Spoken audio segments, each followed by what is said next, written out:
everybody. Welcome back. For those of you who don't know us, most of you do. I'm Sylvia, and I'm a boss babe. And I'm Courtney. I'm a proud mom and a content creator. And together, we're side by side. Yay. So I hope everybody's having a great day. Welcome back. And thank you for joining us for our interview today with Wayne Pedersen. He is a business owner. So we're going to hear some of his story and get some inspiring words of encouragement from him as well. Hopefully.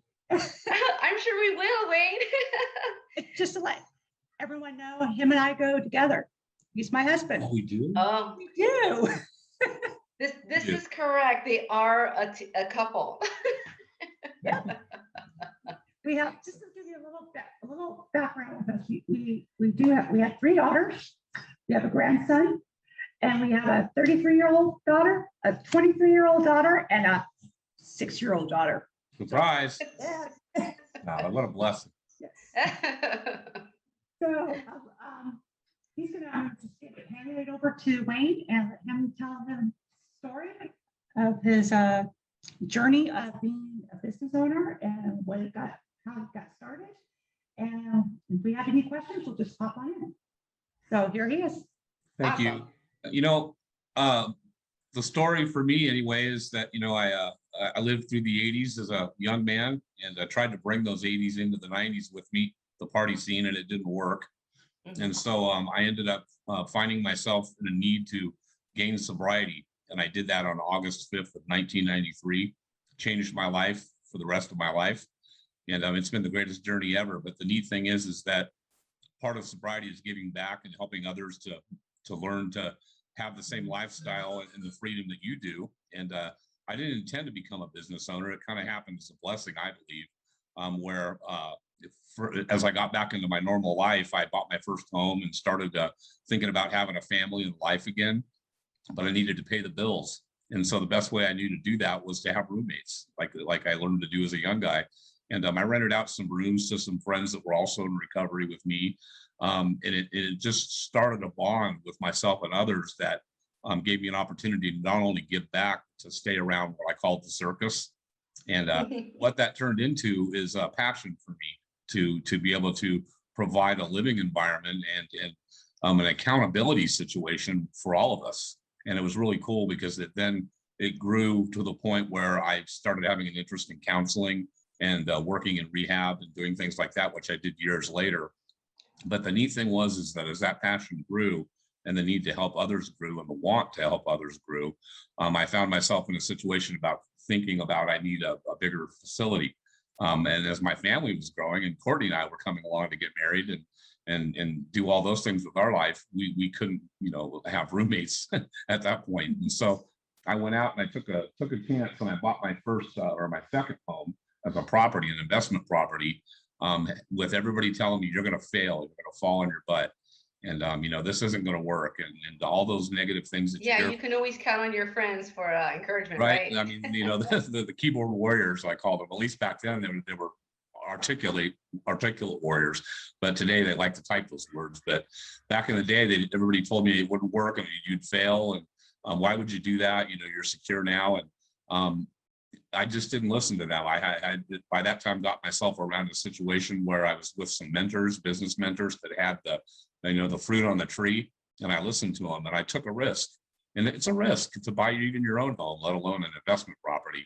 But the value is that it either was going to work or it didn't. And so the point was that I bought an investment property. It was a 6-bedroom home. It gave me an opportunity to provide, you know, housing and an environment for men. It turned into men at that point. The first tenant was a man in recovery. And so I went ahead and rented the other rooms. I didn't want to have a co-ed situation. And long story short, that turned into a 17-year business at that point, where that home served over 1,200 individuals. And it was just amazing. And of course, did everybody stay sober? No. You know, that's just the way the recovery field works. But the value was that I instilled upon them and on myself that this will work if you continue to work it. And many of those men moved on and had productive lives. I ran into them many years later. One man walked up to me once and said, "Hey, I don't know if you remember me, but I lived in your home back in like 2001. And I remembered the face, but not the name. And we talked briefly, and he said, "You know, I've been sober ever since I left there, and I appreciated everything he did for me. And it's like, whoa, that one individual is exactly why I do this. And in the meanwhile, in the middle of that, we started an apartment complex on our property that has provided housing for somebody for 22 years or more. And then we also bought a third home that was a 7-bedroom home and filled that up as well, and maintained that for that one was 14 years.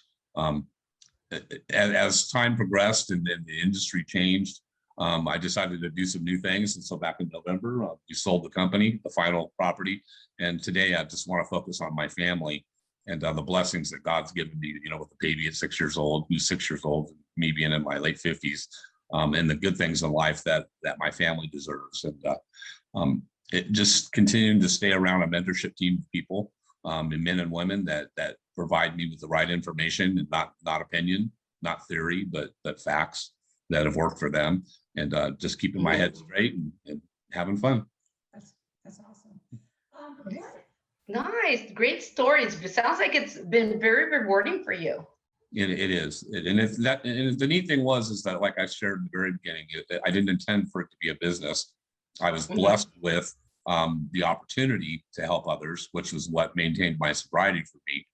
But that was given to me as a business model, and provided me, again, real short, it provided me not only that opportunity, but the freedom to be a business owner and make your own decisions and grow as a human being, and freedom of time.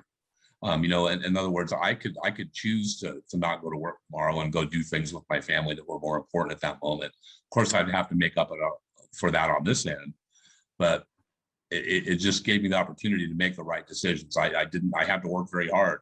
A lot of people say, well, you must work really hard to be a business owner. Of course you do, and in fact, I have had other people say, oh, you must not have to work very hard. You own the business.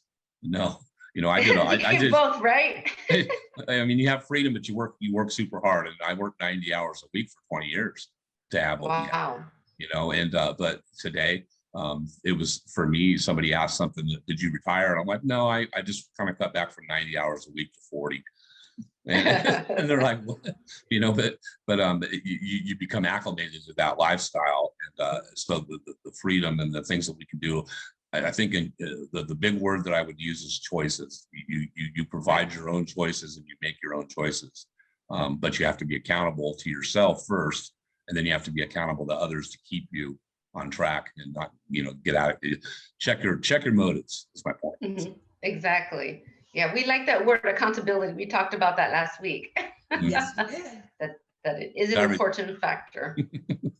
It's not only accountability to yourself, but also with him, he was also accountable for his family, because he had to make sure he provided for his family.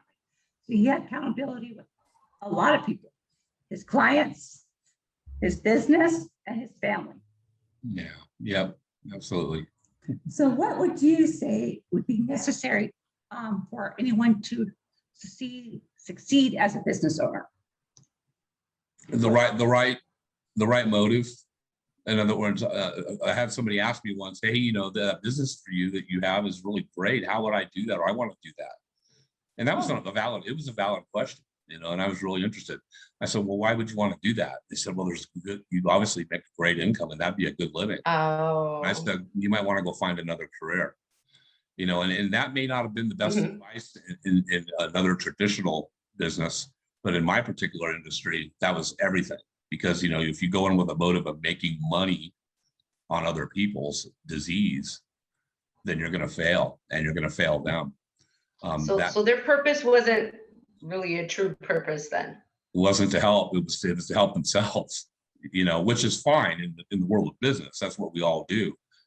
Mine, it was more of a vocation that paid me, which was an interesting aspect of it. So I don't have all the answers for that. I just know that it was a blessing, and that's how I have to accept it for what it was.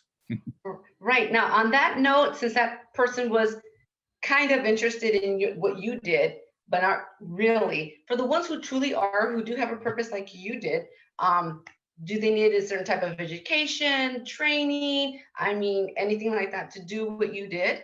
So your original question was, what advice would you give a business owner? I would say you got to have it like a dream. You know, I never really liked that word. For me, it seemed, you know, kind of cheesy, but it's true. Or I just replace it with the word passion. You got to have a passion for something that you want in your life, whether it's and having things is one thing, but if you can take a passion you have and learn to monetize that. I heard it once said that, you know, if you find a need in the world and fill it, then you'll create true wealth. And, you know, wealth is what I tell my baby all the time, my little gal, that she talks about wealth and money because she's learning to grow up. But I said, you know, wealth is what your heart is doing. You know, the true wealth is how you feel about how you're helping others, and the blessings will come. And so have a passion to do something great with your life, and just go run with that. Oh, see, it always comes back to that, I think, when it comes to having your own business, because if your heart isn't into it, it's going to make your career really hard. Yeah. You know, to do what you want to do. Right. I mean, we you know, we all know in America, or probably the world, you know, everybody's talking about today right now. It's Monday. You know, Sunday night they were like, oh, tomorrow's Monday. It's like, I did for 20 years. I never talked about, oh, tomorrow was Monday. Tomorrow to me was like a fresh start. It was a clean slate, a clean whiteboard. You know, it was an opportunity to go do something again more great with my life. Today, and even for years, I've never looked at a day being Monday or Tuesday or Wednesday or Thursday. It's always just been today. The biggest Friday. Yeah. Right? It's today. It's now. You know, the day of the week didn't really matter. It's just a word, but it's just unbelievable. So if you can continue to have that passion, that's the way life is, it'll be great. And honestly speaking, you know, for me in the last couple of years, it got to be where I started thinking, oh, you know, the weekend's coming, or we're going to be able to have some free time. And that passion was draining a little bit. And it wasn't because of I didn't love what I did. It was because I had done my service to the point where the world was evolving in such a way that I just really wasn't as relevant as I was in the 2000s or the late 90s. You know, the technological era started to come along, and I'm older. You know, I just got older, and there were some younger people that could really do some much greater things with that industry than I could do. Now I can do nothing more, or I should do nothing more than to be a mentor to them and an example to them, like we're talking about right now. So it's the way the world rolls. Exactly. Wow, what a great story, you know, to hear you helping. You know, it's just awesome. Definitely. And now look at where you're at. You know, like you say, you don't have to worry about what day it is. You have a wonderful, beautiful family, a nice, you guys do all kinds of things. So, you know, it's really in the long run, it's really paid off, right? It has, and you know, and I don't sit on the porch. You know, I always tell people too. It's like they're like you know, you're like you don't retired. sit on the porch and just rock in the chair. You're like retired at 57. It's like, you know, you know, I'm retired from what I did. I'm not retired from life. I'm not retired from passion, and there's many other things that I'll do for the next 25 years. You know, and I need a break. Sure, I'm taking a vacation. You know, some people go on 1 week vacations annually, 2 week vacations annually. I've just been on one for the last 8 months, but that's going to wear. And, you know, I'm a busy guy. And so my mind's always running about new things. And so I'll acclimate to that. And there'll be something, it'll be fun. And so do you think, go ahead. Okay, even though he's like that, he still to this day will listen to podcasts. He still to this day will read a book. He still to this day associates around positive-minded people. So just because he's not doing what he used to do, he's still keeping himself motivated, educated, and being around people. And that's what I like. I love about this man, because he's constantly staying focused and positive. Because man, if I'm negative, he'll tell me, you're being negative, Willie. You're just being too negative. So that's what I like, is he still is feeding his mind and educating himself, even though he's on this break and stuff. And I know I can see him doing something. We just don't know what yet else, but we can see him doing something. And you know, the cool thing is she tells me the same things. You know, it's not like I'm over here like, but the neat thing is that we both understand, and potential business owners should understand that we can't just sit at home and do that for one another. we also need to get our minds, and I know that I can't make all the decisions that I need to make, especially with no experience. And so I had to place myself in a situation with people like I shared that have the fruit on the tree and maybe that industry, but have the fruit on the tree in just life, and having an emotional mindset that will allow you to continue to go on in the good and the bad. And that doesn't always just happen at home. You can't sit there and go, you know, we're just going to just talk ourselves up to the point where we're great. Because it doesn't work. And that's good advice. I mean, I'm sure that's going to be a lot for people to hear, because they don't know that, or they're getting into it, or they, you know, they have a partner like you guys. There you go. Sometimes you just need to go outside, which is, you know, that's a great tip, Wayne. Thank you. I've watched so many people get in this mindset that the smaller their circle is and the tighter their circle is, that the better they're going to be, because they have this small group of people that they're like-minded and things are going to be awesome. Well, the smaller your circle is, then the smaller your results are too. That's what I found. So you better have everybody here. That's a good tip right there. You better have a wide circle of friends, and not start having these favorites that you're playing with, because this is what your business begins to do, and in your mindset, your mind begins to get smaller and smaller and smaller, because your accountability gets smaller. So broaden it, broaden your horizons. Yes. Oh, I agree, definitely. But it's good that you said that so people could hear it. Yes. You know, right. And hopefully it'll resonate with a lot of people that do hear that, because that is a great advice, definitely. Awesome. Yeah. Do you have any more questions, Sylvia, or anything else to add? You basically answered everything as far as that I had on my list. Very good, Wayne. You answered everything, but do you have like any words of wisdom to people out there who just heard your story and they're like, oh wow, that's great, and you know, maybe I'll try something, just so they could get that spark, you know, to you know, possibly be like you in the future? Don't be afraid to take risks.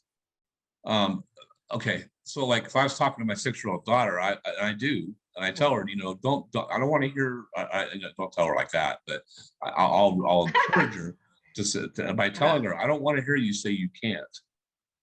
I want to see you say, I'm going to try. And my great grandma used to tell me growing up, she used to say that there ain't no T in the word can't. And I was like, well, as a little kid, I thought that was cute, you know. Oh, okay, grandma. But that the wisdom in that is endless. There's no T in the word can. She was telling me, honey, don't ever want to hear you say can't. And so it's okay to fail. It's okay to make mistakes. What's the worst thing that can happen? You just try again. I think so many people talk themselves out of doing anything because they just don't want to have to say it didn't work. Well, it didn't work that time. You're the one that chose not to go try again. And so it's not a big deal. And so that's just in basics. Now, when you get into financial stuff, don't be afraid. I read books that told me, don't be afraid to take a risk. Well, it's like, yeah, that's easy for you to say. Well, it really was easy for them. Because what's the worst thing that can happen if you take a financial risk? You lose your money, maybe claim bankruptcy on that particular business. And if you set it up properly, it doesn't affect you personally, it affects the company. So what did you lose? You just lost the company. You didn't lose anything personally. So a lot of people, they don't think through the mindset of how broad of being a business owner can be. They think it's all about them and what they'll lose. Well, get around business owners that will teach you to incorporate, teach you to start a limited liability company, the things that will protect you personally, but give you the opportunity over here to take risks, because it does take money to create money. And so that's a whole nother subject, you know, but again, it all comes down to one simple thing. Get around people that have the same passion that you have to grow and do something great with their lives, and listen to what the heck they're telling you, because and you're not going to think it up on your own, or you wouldn't need them. So anyway. No, exactly. That is great advice. Everybody take heed and pay attention to that, because he's been there, done that. So I'm pretty sure he's on spot on as far as that is concerned. Did you have anything, Courtney? No, I think he covered it really well. And with that, if you guys like this video, please give it a thumbs up. And please leave a comment down below. If you have any questions for Wayne, you can leave it down here. I'll make sure he gets them.